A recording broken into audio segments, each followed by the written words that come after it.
Welcome to This Explainer. Today, we're taking a pretty wild ride. We're going to journey from the absolute outer edges of the cosmos directly into the microscopic, weirdly squishy workings of the human mind.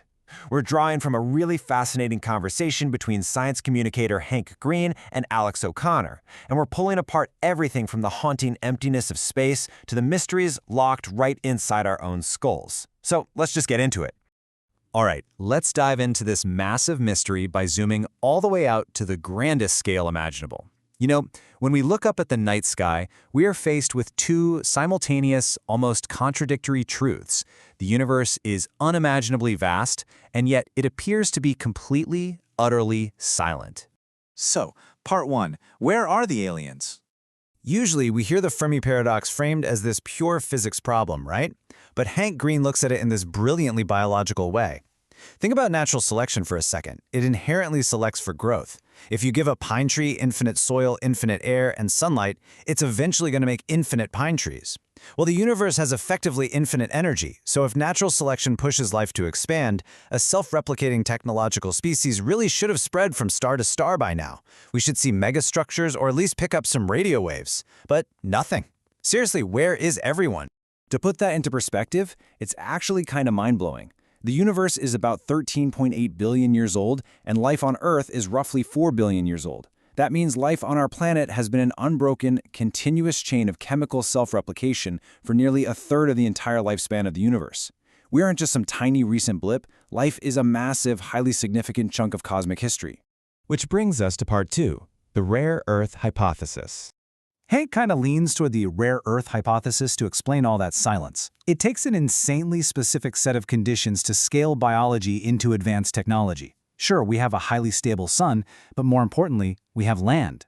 Life thrived in water for billions of years, but trying to do complex chemistry to build technology in the ocean, yeah, good luck with that. You'd need pots of gas submerged in liquid. Try inventing a microchip underwater. It's just not going to happen. You need land and likely bipeds to truly develop a technological civilization.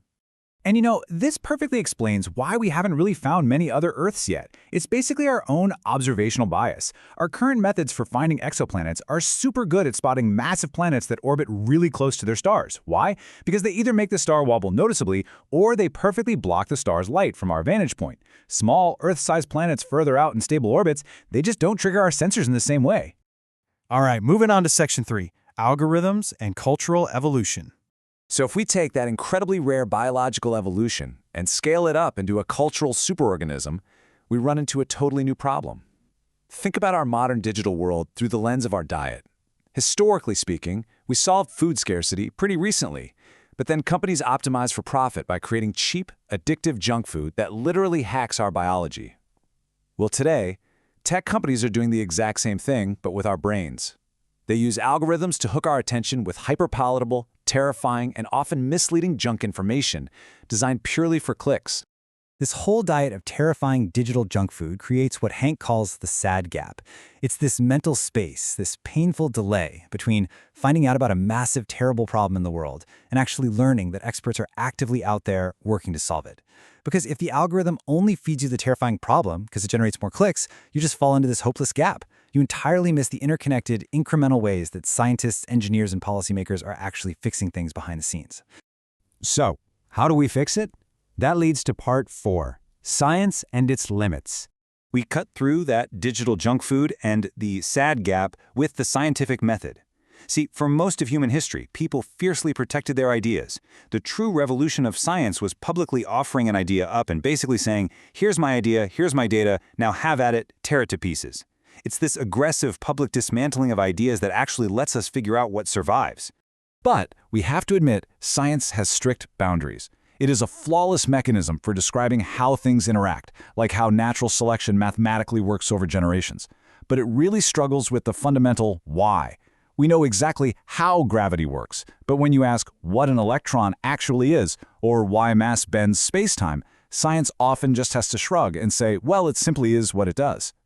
And man, this limitation hits hard in section 5, the mystery of consciousness. That scientific limitation becomes painfully clear when we look inward. Imagine trying to explain the feeling of being cold to an alien whose biology literally doesn't feel temperature.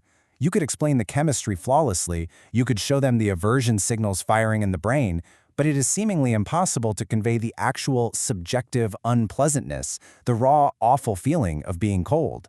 You can map the mechanism all day, but the raw experience is locked entirely inside your own perspective. To highlight how truly weird this is, philosophers use this wild China brain thought experiment. If a brain is really just information moving around, imagine assigning every single neuron in your head to a different person in a massive population. If billions of people precisely pass physical sticky notes to one another, perfectly mimicking your brain's network, would a giant subjective feeling of tasting a cold Coca-Cola suddenly float into existence above them? It sounds totally absurd.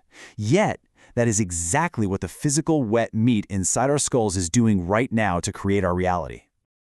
Let's zoom all the way in for our final section, the illusion of free will. When you look at split-brain patients, people whose connection between their left and right brain hemispheres has been severed, something incredible happens. If researchers flash the word cowboys solely to the patient's right brain, the patient's left hand will just pick up a pen and draw a cowboy. But because the speech center is over in the left brain, which didn't see the word, when asked why they drew it, the patient won't say, "I don't know."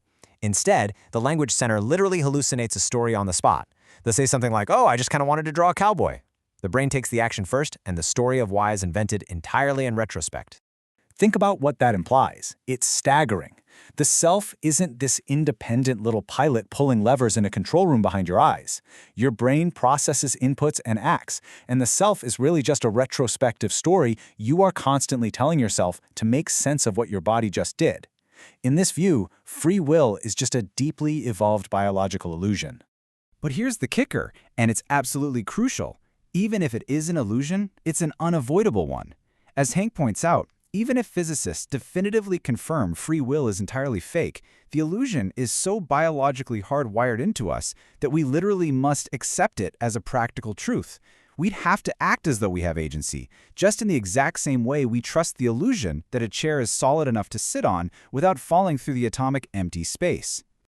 So, from the grand, eerie silence of the Fermi paradox, down to the hallucinatory storytelling of our own split brains, we are left with a universe that is just as baffling on the outside as it is on the inside.